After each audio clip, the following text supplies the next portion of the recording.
Cumprimento os irmãos com a paz do Senhor. É uma alegria para mim poder estar aqui com os irmãos nesta noite, nesta tarde.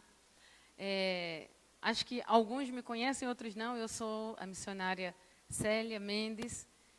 Tenho trabalhado em Moçambique já há 15 anos.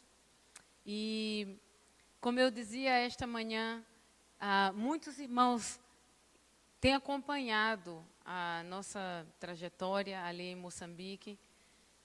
Antes de ir para Moçambique, vim aqui, tive a oportunidade de estar aqui, de compartilhar.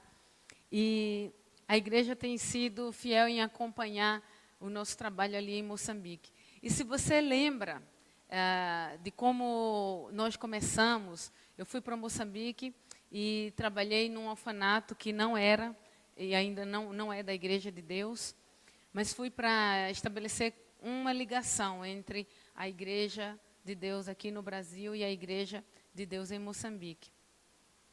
Fizemos isso e ao longo de 15 anos fizemos muitas coisas ali. Se você entrar no Facebook Célia Mendes ou no YouTube, você vai encontrar muitos vídeos e fotos que contam um pouco essa trajetória. Eu me lembro que os primeiros vídeos que eu fiz das viagens que nós fazíamos ali em Moçambique, eu gravava num telefone Nokia bem antigo e gravava. Você pode ver a diferença na qualidade dos vídeos, mas ali está registrado, mesmo assim, está registrado toda aquela trajetória. Moçambique tem 11 províncias, que aqui no Brasil são estados. E dessas 11 províncias, tive a oportunidade de visitar 10, fazendo trabalho de evangelização, cruzada evangelística, compartilhando o filme Jesus, fazendo treinamento de líderes, de pastores. Naquelas 10 províncias, andamos mais de 165 mil quilômetros. E eu louvo a Deus por tudo que Ele me deu a oportunidade de fazer. 15 anos já é difícil resumir em 5 minutos. Mas eu trouxe um vídeo para vocês que faz um pequeno resumo do que tem sido os últimos 2 anos, pelo menos, desde que estive aqui. Desde que cheguei em Moçambique, tinha um sonho, um desejo de abençoar crianças de uma determinada comunidade. Comunidade que se chama Gumbani, e é uma comunidade que está a 25 quilômetros da capital, nem é tão longe, mas é uma comunidade que, apesar de estar só a 25 quilômetros da capital, é uma comunidade que, quando fui lá a primeira vez, fiquei muito impactada, porque eu costumo dizer que é mais fácil dizer que em uma frase resumir que não tem nada do que listar o que não tem. Porque não há água ainda hoje, temos problemas de água, não há energia ainda hoje, e muita escassez, muita pobreza.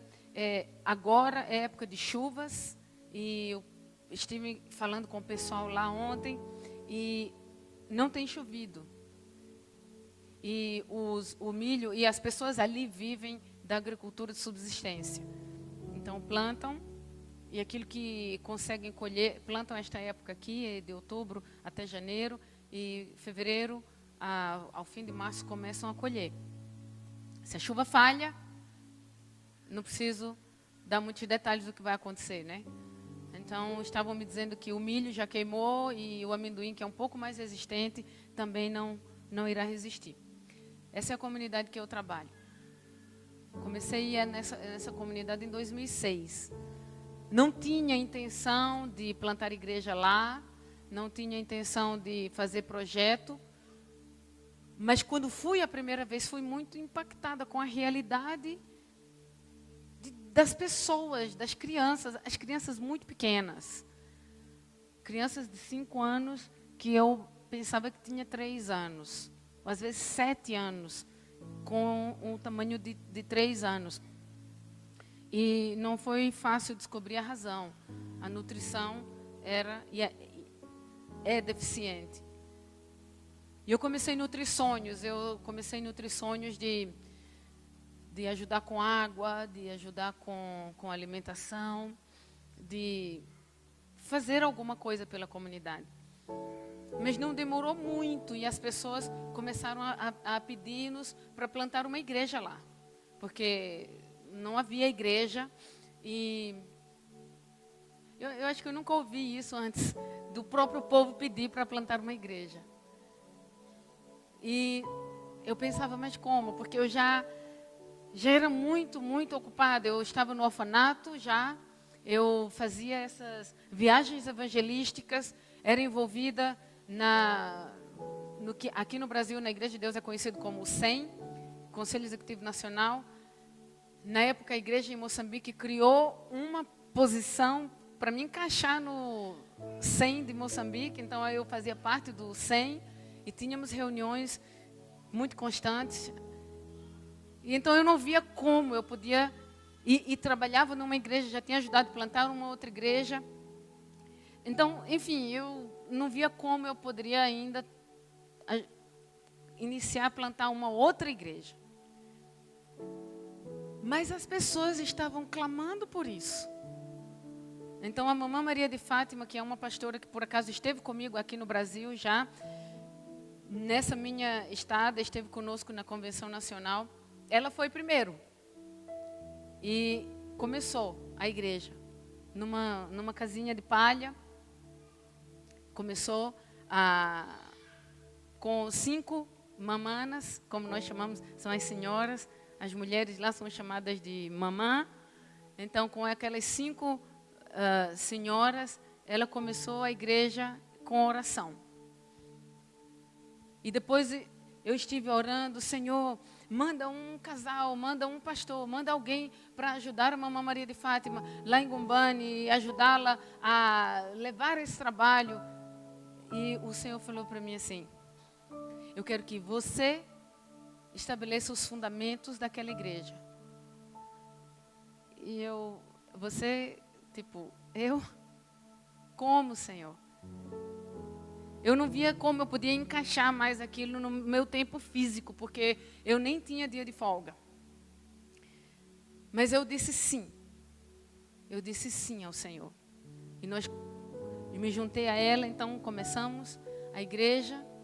E depois de algum tempo, há 2 anos atrás, nós iniciamos o que o nosso coração sonhava, que era alimentar as crianças. O meu sonho era pelo menos dar um copo de leite por semana para as crianças. Porque a ingestão de proteína é quase zero, a não ser através do amendoim, porque carne não come, dificilmente come. O peixe é o mais barato. Há um tipo de peixe lá que é muito mais barato, mas nem isso as crianças, as famílias de maneira geral não têm condição. E eu pensava, pelo menos leite. Mas há 2 anos atrás, Deus levantou um grupo de pessoas aqui de Brasília que não são da Igreja de Deus. Alguns nem são crentes, mas adotaram algumas crianças. Nos nossos cálculos, cada criança nos custa mais ou menos R$50 por mês para dar uma refeição por dia. E há 2 anos atrás nós começamos eram 150 crianças. Depois, no ano passado, conseguimos aumentar para 200 crianças. E esse ano aqui já fechamos as atividades do ano, mas encerramos com 240 crianças. Este ano alimentamos 240 crianças todos os dias. Aliás, 5 vezes por semana, de terça até sábado, todas as semanas deste ano. E a alegria do nosso coração é maior do que o que nós podemos expressar. Mas há muito mais que podemos fazer ainda. Mas eu trouxe um vídeo que faz assim um apanhado. Há alguém que disse que uma imagem vale mais que 1000 palavras. Então eu vou deixar essas imagens falar. E depois tem um outro vídeo ainda falando das crianças e de um projeto de construção de salas que nós realizamos também no ano passado. Eu vou deixar você acompanhar esse vídeo para ter uma noção assim um pouco mais abrangente daquilo que nós temos feito. Isso nos últimos 2 anos. Se eu for contar os 13 anos antes disso. Então, vamos entrar no culto das 7, 8, 20, das meia-noite, a gente não sai daqui. Mas fica aí com esse vídeo, Moçambique, você acompanhar um pouquinho daquilo que temos feito. Esta é a comunidade de Gumbani. E este é o povo a quem Deus nos chamou para servir.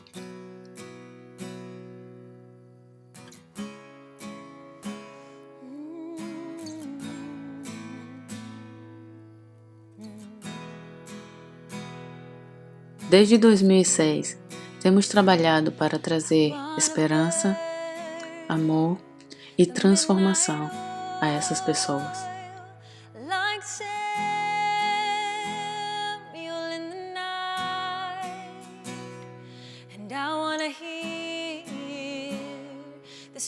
A maioria das pessoas na comunidade vive em casinhas de palha, tornando a vida muito difícil. Uma realidade que constantemente quebranta o nosso coração, uma vez que fazemos visitas familiares frequentes e somos impactados pela realidade que as pessoas vivem.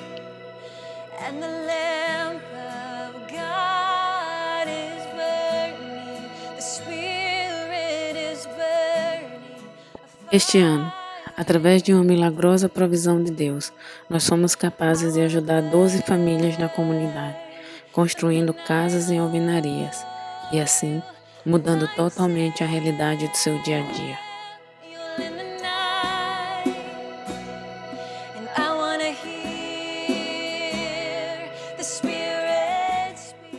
Pela graça de Deus e a ajuda de alguns irmãos, nós temos sido capazes de alimentar 300 crianças todos os dias com uma refeição.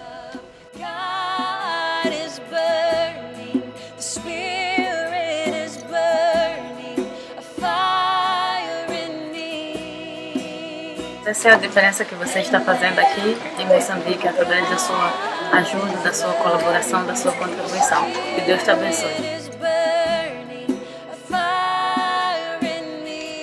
Nós também servimos a comunidade através do nosso programa de abastecimento de água.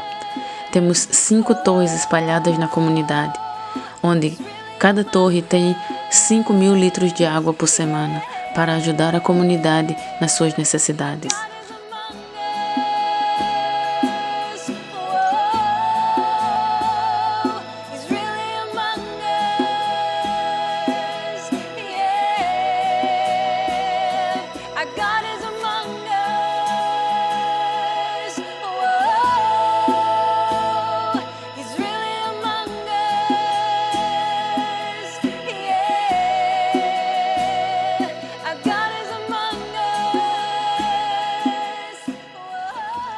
Este ano, nós tivemos o privilégio de batizar 24 novos convertidos para a glória de Deus e a expansão do seu reino na terra.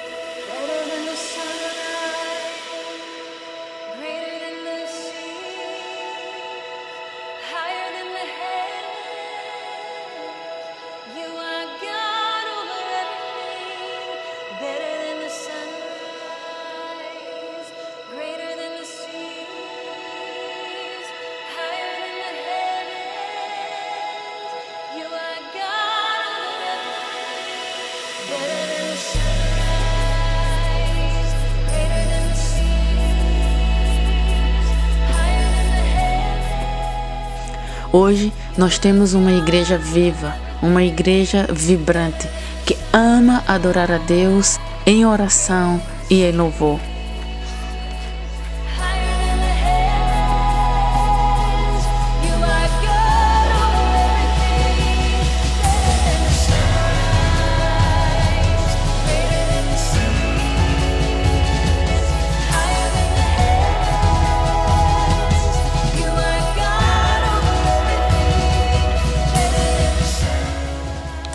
Mesmo no meio do sofrimento, As pessoas aqui mostram que é possível louvar a Deus com um sorriso e com fé nos seus corações.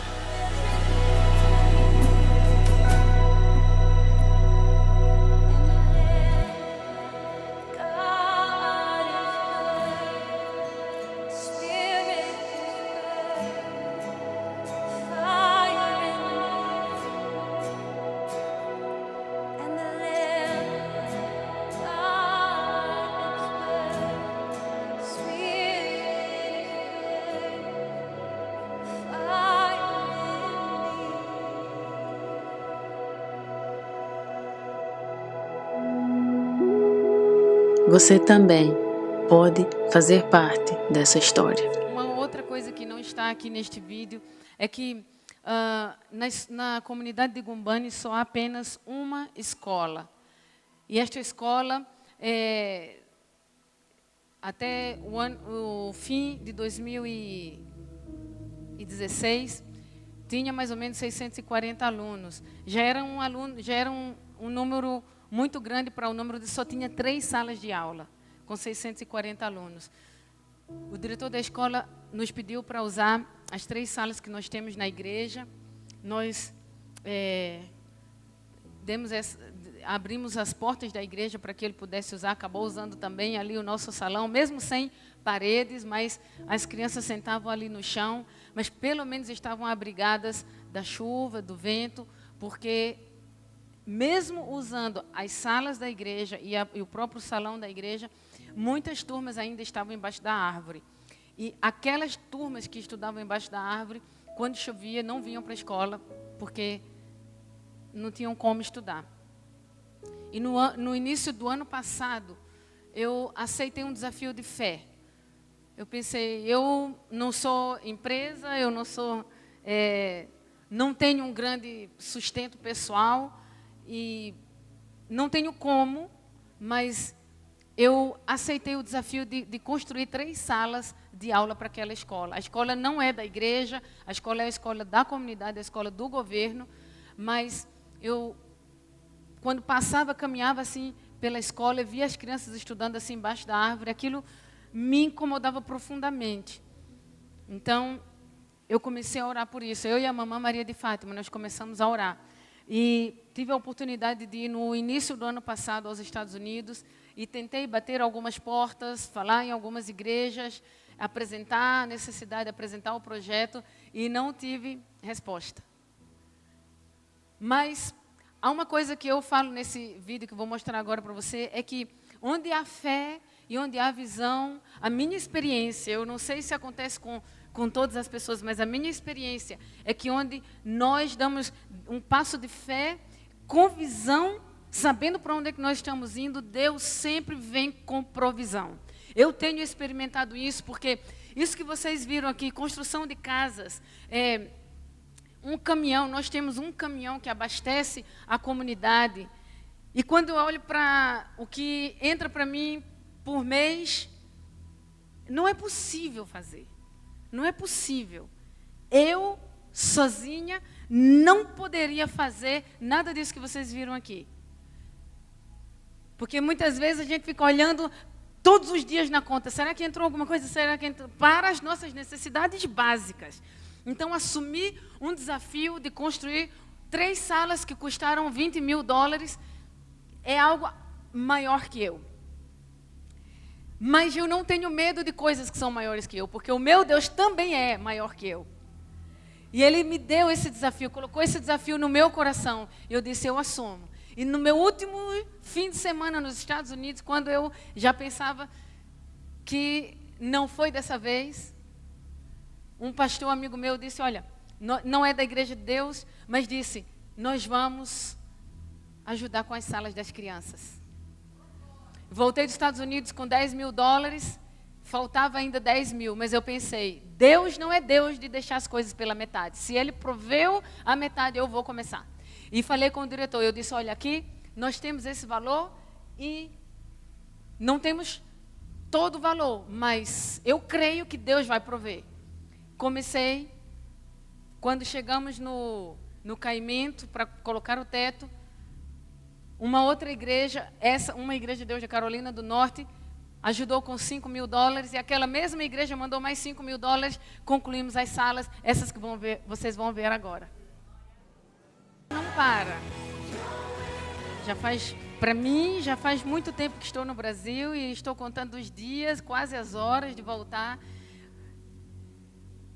Penso que aqui nem é o meu lugar, mas me sinto feliz, me sinto completamente realizada em estar fazendo aquilo que eu estou fazendo, de estar ali mostrando não só essas crianças, mas essas pessoas o caminho para o céu. Irmãos, há um ditado em Moçambique, as pessoas dizem assim: se pudesse tirar raio-x do meu coração, é um ditado que eles usam, eu quero usar esse ditado: se pudesse tirar raio-x do meu coração e vocês pudessem ver aquilo que eu sinto de estar ali, de estar fazendo isso, é uma satisfação mais do que o que eu possa conseguir expressar. Eu vejo esses vídeos, eu consigo me alegrar cada vez. Eu não me canso. Em cada igreja que eu vou, eu mostro vídeo, mas eu mesma não me canso de ver aquilo que Deus tem feito. Através de uma pessoa comum, ordinária, simples. Eu não sou mais especial do que ninguém. Eu sou igualzinha a você.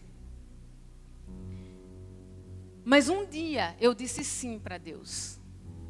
E não quero falar somente de Moçambique, eu quero gastar alguns minutinhos para te desafiar com esta palavra. Atos 13:36 diz assim: pois Davi, depois de servir ao propósito de Deus em sua própria geração, adormeceu. Davi, depois de servir ao propósito de Deus, eu vou acrescentar uma frase: servir ao propósito de Deus na sua vida, na sua geração, adormeceu. Irmãos, em algum momento da nossa existência, nós vamos ser desafiados por uma pergunta. E esta pergunta é: para que eu nasci? Por que eu estou aqui? Há um livro do autor americano Rick Warren, Uma Vida com Propósito. Acho que o irmão tem ali fora. Ele diz que a pior tragédia da vida não é a morte. A pior tragédia da vida é uma vida sem propósito. Porque uma vida sem propósito é uma vida desalinhada. É uma vida sem direção, é uma vida sem rumo. Eu até posso dizer que é uma vida que corre atrás do vento. Porque posso conquistar bens materiais, posso conquistar títulos, posições. Lá em Moçambique diz cadeiras, né? Status. Posso conquistar tudo isso. Mas se isso não tiver valor eterno, eu terei corrido atrás do vento. A minha vida não terá tido nenhum sentido nesta terra. Há poucos dias atrás, estive nos Estados Unidos, participei de uma coisa que eu nunca vivi algo igual. Eu fui convidada, fomos a Manaus, no Amazonas, ficamos ali num barco, 53 pessoas, a maioria dos quais eram americanos. E ali conheci essa pastora, agora é nessa minha estada no Brasil. Fizemos aquele trabalho de evangelismo naquelas tribos ali em Manaus. E a pastora Sharon me convidou para ir lá e pregar e participar do desfile de Natal. Eles fazem, aquela igreja, Hope New York City, faz um desfile de Natal num distrito em Nova York, cuja maioria das pessoas, dos residentes, são hindus e muçulmanos. E os hindus, eles colocam as lâmpadas, luzes de Natal, árvore de Natal, mas não tem noção do que significa o Natal. E a pastora Sharon, ela decidiu levar para as ruas o verdadeiro sentido do Natal. Parece uma loucura. Carros alegóricos, parece carnaval. Mas ela levou para as ruas a manjedoura, o nome de Jesus com uma coroa bem grande, levou para as ruas a história do Natal.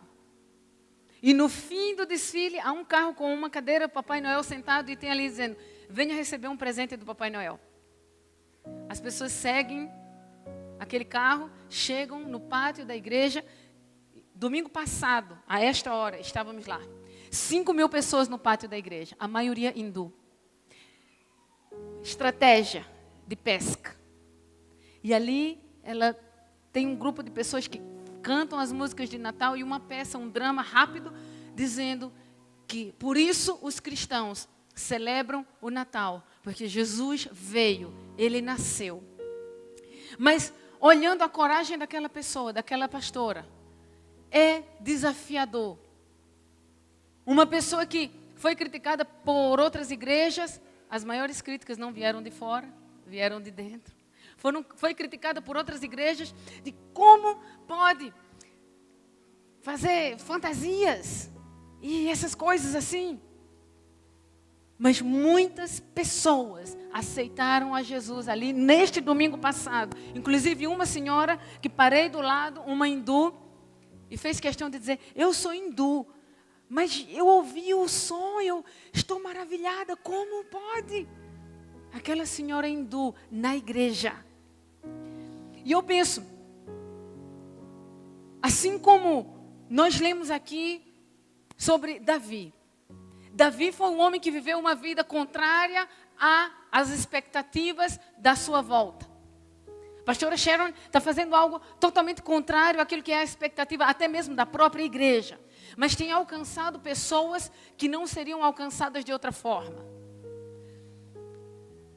Ali eu estava ajudando. Se você entrar no meu Facebook, tem lá fotos que eu postei, tem lá, compartilhei as lives que a pastora fez. Você pode entrar, Célia Mendes, ali no meu Facebook, você vai ver isso. E eu estava ali pintando aquele arco-íris. Se você vê um arco-íris lá bem bonito, foi eu que fiz. Eu nunca fiz uma coisa parecida, mas já eu vivi milagre na terra. Fazendo ali, pintando aquele arco-íris assim, foi outra estratégia. Deus falou para ela, recupere o que o diabo roubou. Esses movimentos que vocês sabem, levaram o arco-íris como seu símbolo, e o Senhor disse, recupere, traga de volta o que o diabo roubou. E ela fez uma arca de Noé enorme, bem grande, e colocou, porque Deus amou o mundo de tal maneira. E fez um arco-íris enorme, e colocou, é promessa eterna de Deus. E eu ali fazendo aquilo, eu orando ao Senhor, Senhor, o que é preciso fazermos para subirmos para o próximo nível? Porque a nossa vida cristã, meus irmãos, existem níveis. Alguém pode ser salvo e nunca sair do primeiro degrau. Vai para o céu? Vai. Mas vai esperar todos os anos da sua vida na terra para experimentar o céu, enquanto pode começar a viver o céu aqui, pode começar a viver a eternidade aqui, pode começar a cumprir o plano e o propósito que Deus estabeleceu para a sua vida aqui na terra. Eu insistindo diante do Senhor, Senhor, o que é preciso? Há algo que nós podemos fazer para irmos para o próximo nível, para subirmos na nossa intimidade com o Senhor, para te conhecermos melhor. O que é preciso fazer? Passei o dia todo ali, orando, com isso no meu coração. O Senhor não me falou nada. Na noite daquele dia, nós saímos para orar. Todos os dias nós saíamos para orar naquela rua, naquela avenida, ali em Nova York, onde ia ter o desfile no domingo. Todas as noites, às 7, nós saímos para orar. Ungir, consagrar aquela avenida. E à noite, quando eu pisei na avenida, Deus começou a falar comigo. Deus falou comigo, são 2 quilômetros. Deus começou a falar comigo. E o Senhor me disse assim, o que é preciso fazer é superar a si mesmo. Em outras palavras, morrer para si mesmo. Eu não sei se você tem noção da profundidade disso. quando nós aceitamos Jesus, nós partimos da morte para a vida. Quando nós começamos a viver na carne, quando nós nascemos, nós começamos a morrer. Não sei se sabiam disso. Quando nós nascemos, nós começamos a gastar as nossas células. É muito difícil alguém que tem 40 anos que não usa óculos, porque as células vão se desgastando. Quando nós nascemos, nós começamos a morrer. O Senhor me fez um paralelo. Quando nós nascemos de novo, nós temos que morrer para nós mesmos. E a cada nível de morte para nós mesmos, alcançamos mais vida. A cada nível que nós vencemos a nós mesmos, nós alcançamos mais de Deus. E o Senhor me fez lembrar de um versículo, aqui, um texto que eu fiz uma exegese há muito tempo, ainda lá no seminário. No livro de Hebreus, no capítulo 12, versículo 1. Hebreus, capítulo 12, versículo 1. Que diz assim. Pode colocar aí para mim? Mas posso ler. Portanto, também nós, uma vez que estamos rodeados por tão grande nuvem de testemunhas, livremo-nos de tudo o que nos atrapalha e do pecado que nos envolve e corramos com perseverança a corrida que nos é proposta. Por acaso o pastor Expedito usou esse mesmo texto ontem na sua mensagem. Uma vez que estamos rodeados por tão grande nuvem de testemunhas, livremo-nos de tudo o que nos atrapalha. Na época do seminário, quando fiz a exegese desse texto, descobri que o autor tinha em mente aqueles coliseus romanos. E que depois vieram a ser eles faziam jogos, que depois, já com os gregos, vieram os Jogos Olímpicos. Mas isso era antes dos Jogos Olímpicos. Eles faziam aqueles jogos, aquelas competições, e as pessoas que treinavam, elas treinavam para participar daqueles jogos. Alguns lutavam uns com os outros até chegar... aquilo que conta a história, que lutavam com feras. Mas para o treinamento, eles colocavam sacos de pedras amarrados aos pés. Ou sacos de areia amarrados aos pés. E eles treinavam assim, eles corriam com esses sacos amarrados aos pés. Era um treinamento. E quando o autor ele diz que estamos rodeados por tão grande nuvem de testemunhas, na mente dele, ele tem aquele cenário. E ele diz, livremo-nos de tudo o que nos atrapalha e do pecado. Ou seja, nem sempre o que nos atrapalha é o pecado. Deus, quando falou comigo ali, naquela caminhada de oração, nós temos que morrer para nós mesmos para termos mais. Quanto mais morremos para nós, mais nós temos vida. Quanto mais nós vencemos as nossas limitações, quanto mais nós vencemos a nós mesmos, mais nós nos aproximamos de Deus. O Senhor me fez voltar aqui. Porque muitas vezes nós estamos tão apegados a este mundo, estamos tão apegados às coisas que nos cercam, que nós esquecemos que o nosso fim não é aqui. E não é possível nós cumprirmos o plano e o propósito que Deus determinou e estabeleceu para a nossa vida na terra, na nossa geração, se nós não tirarmos os sacos de pedras e esses sacos de areia que estão presos aos nossos pés. Porque nós vamos viver uma vida cristã que nós vamos arrastar os pés. Quantas pessoas, quantos cristãos, quantas pessoas, irmãos, no nosso meio, tem a salvação, deu um passo para a salvação, mas vive uma vida cristã deprimente, que não representa aquele que morreu na cruz para dar a real vida. Jesus disse, eu sou a vida.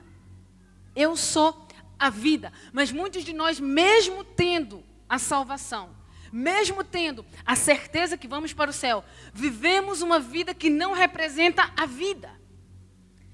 Porque nós estamos muito apegados a nós mesmos. Estamos apegados às nossas feridas, estamos apegados aos nossos complexos, estamos apegados à nossa rejeição, ao nosso abandono, estamos presos em nós mesmos.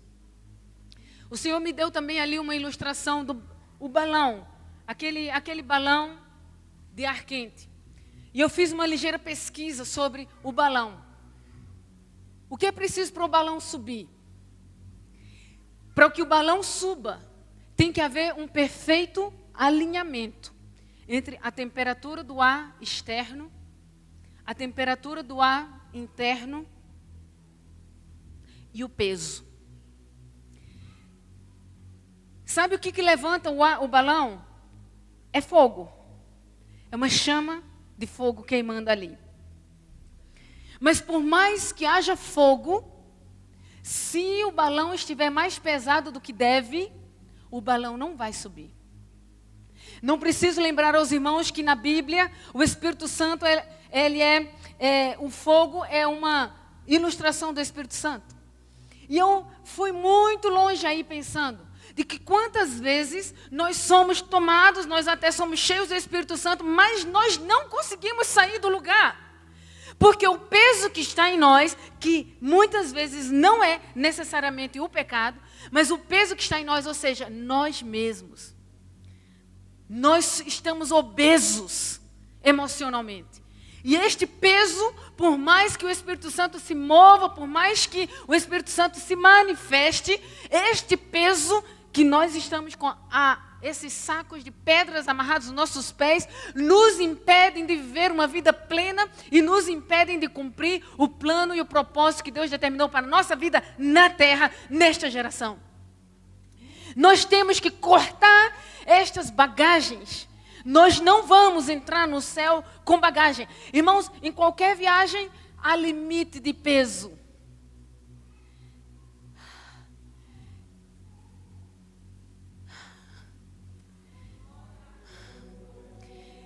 Você vai entrar no céu, como nós entramos no avião, mas nós temos que limitar o peso que nós carregamos. Mas como? Eu não sei como. Eu já passei por este psicólogo, este psiquiatra, isto e aquilo outro. Olha, nós sofremos porque nós valorizamos demais a nós mesmos. Nós nos colocamos como o centro do universo. E isso é o que nos faz sofrer. Quando eu tirar a mim mesmo do trono e colocar Jesus no trono, vai ser o primeiro passo, a primeira bagagem, o primeiro saco de pedra que vamos cortar dos nossos pés, sair do trono, deixar Jesus ser entronizado nas nossas vidas. Não basta ter uma vida cristã vivendo no degrau de baixo. Eu disse para você, eu não sou mais especial do que ninguém. E quando fiz essa exegese, no meu terceiro ano de seminário, eu fiquei impactada, porque eu vi sacos e sacos de pedras amarrados aos meus pés. E eu não estou falando para você uma coisa que eu não vivi.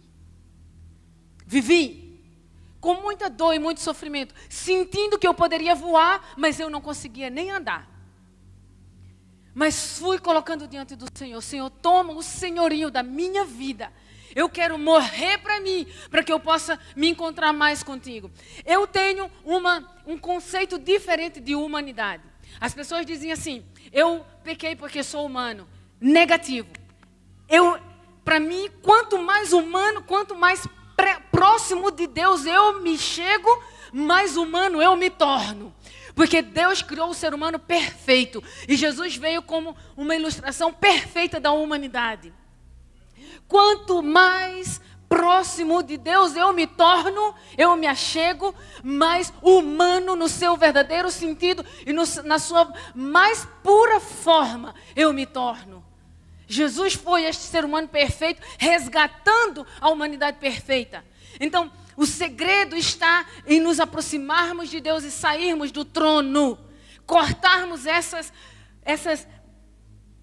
bags, esses sacos de pedras e areia que nos impedem de voar e nos impedem de correr. Eu quero caminhar para o fim porque quero orar. Eu quero caminhar para o fim aqui, lendo mais uma vez este versículo, Atos 13:36, que diz: Davi, depois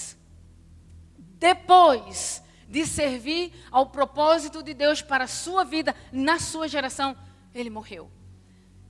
Eu acredito fielmente que quando nós estamos alinhados ao plano e o propósito de Deus para as nossas vidas, não há demônio, não há criminoso nas ruas, não há câncer, não há HIV, não há nada que nos tire dessa terra antes de nós cumprirmos a última palavra escrita a nosso respeito para viver aqui.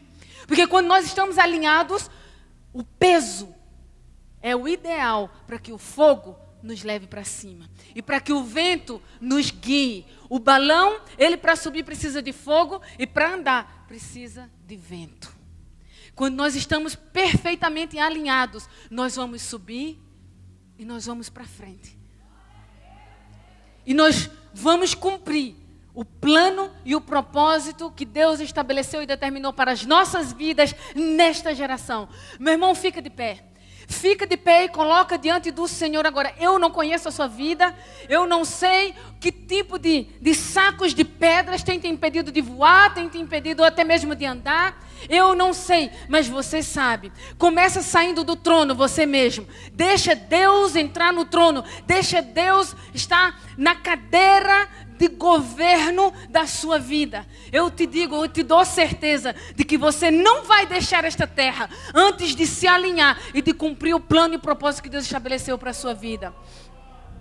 Vamos orar, vamos nos colocar diante do Senhor nesta noite.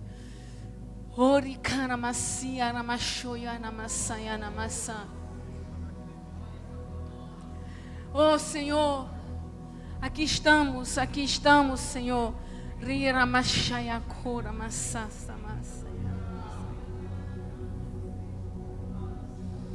Aqui estamos diante da tua presença, aqui estamos diante do teu altar. Senhor, mostra-nos, abre os nossos olhos, mostra-nos aquilo que nos prende, aquilo que nos impede de correr, aquilo que nos impede de andar e aquilo que não nos está permitindo subir. Mostra-nos, Senhor, aquilo que, mesmo o Espírito Santo soprando na nossa vida, mesmo o Espírito Santo ardendo dentro de nós, nós não conseguimos subir. Mostra-nos aquilo que nos prende. Mostra as correntes e as cadeias que prendem os nossos pés. E mais que tudo, Senhor, nos ajuda a cortar. Nos ajuda a cortar fora esses sacos de pedras e de areia que nos impedem de correr, que nos impedem de caminhar. Nos apresentamos diante de Ti, Senhor. Nos apresentamos agora. Eu apresento a minha vida, apresento a vida de cada um dos meus irmãos que estão aqui nesta noite. Senhor, que possamos esquecer qualquer coisa, mas que arda em nosso coração o desejo de nos alinharmos aos Teus planos, aos Teus propósitos. Alinharmos a nossa vida para, com esse alinhamento perfeito, podermos não somente subir, mas voar, flutuar naquilo que o Senhor tem para nós. Eu abençoo os meus irmãos aqui. Eu abençoo a vida dos meus irmãos nesta noite. Eu abençoo os meus irmãos, Senhor. Corta esses sacos de pedras e de areia dos seus pés, Senhor, em nome de Jesus.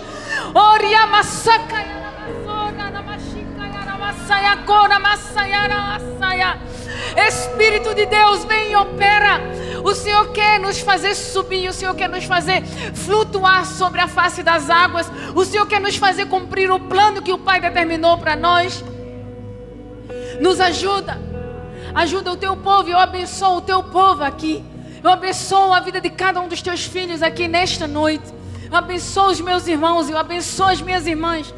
Que a sua vida não seja a mesma a partir deste momento, não seja a mesma. Senhor, eu oro para que cada um encontre o seu propósito, aquele que o Senhor escreveu a respeito de cada um. Aqui estamos, Senhor. Aqui estamos. Ora, machacaiara, maçã. Aleluia. Aleluia. Machacaiara, maçacaiara.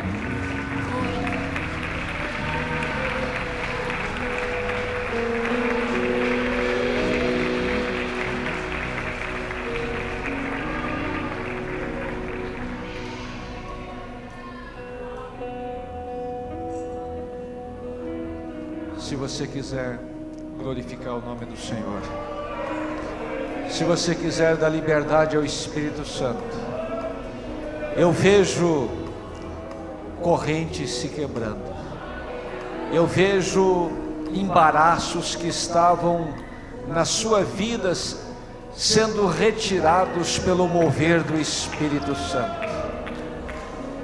Se você quiser continuar mais um pouquinho dizendo: Senhor, faz o que tu queres fazer comigo. Oh glória, ondra lamaz, se me canta lamaz. Que noite especial que Deus te deu aqui. Aleluia, aleluia. Deus abençoe, pode sentar. Quantos foram abençoados nessa noite?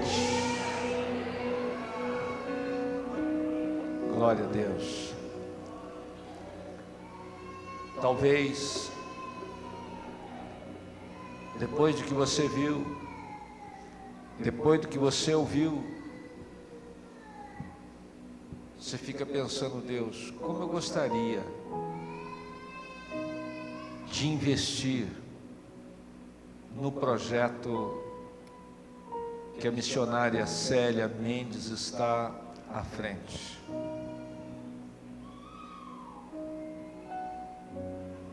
Se eu te convidasse a ofertar agora, talvez por emoção você se comprometeria com a oferta, mas eu não quero trabalhar com a sua emoção, eu quero trabalhar com a sua fé, com a sua entrega voluntária e consciente, para que amanhã você não diga: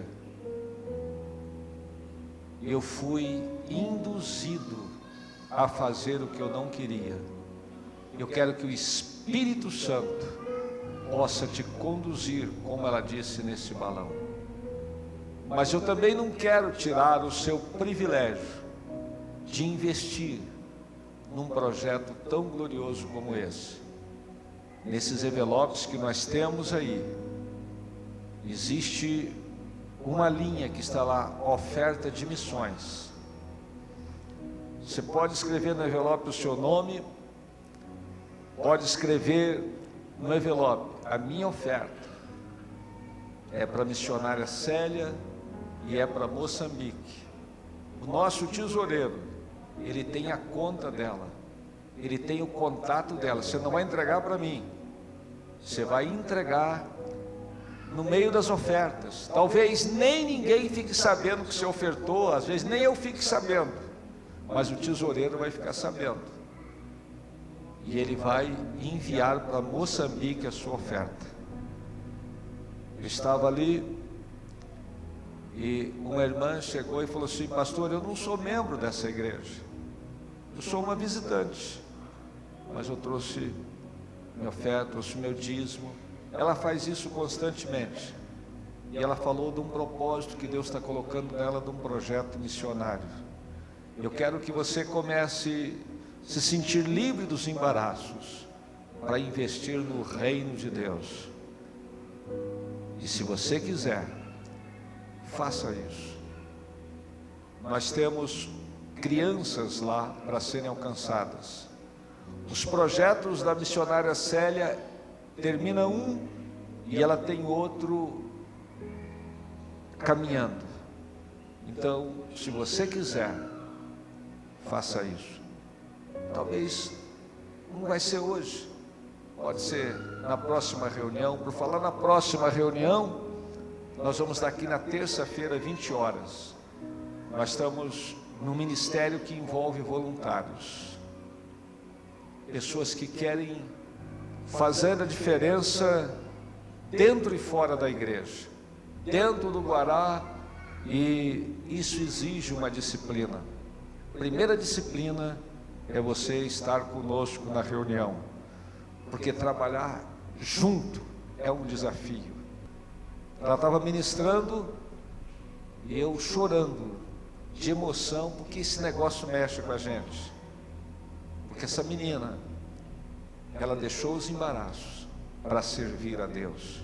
Essa igreja respeita a missionária Célia Mendes. Essa igreja, ela investe na missionária Célia Mendes. Essa igreja acredita que ela está cumprindo um propósito nessa geração.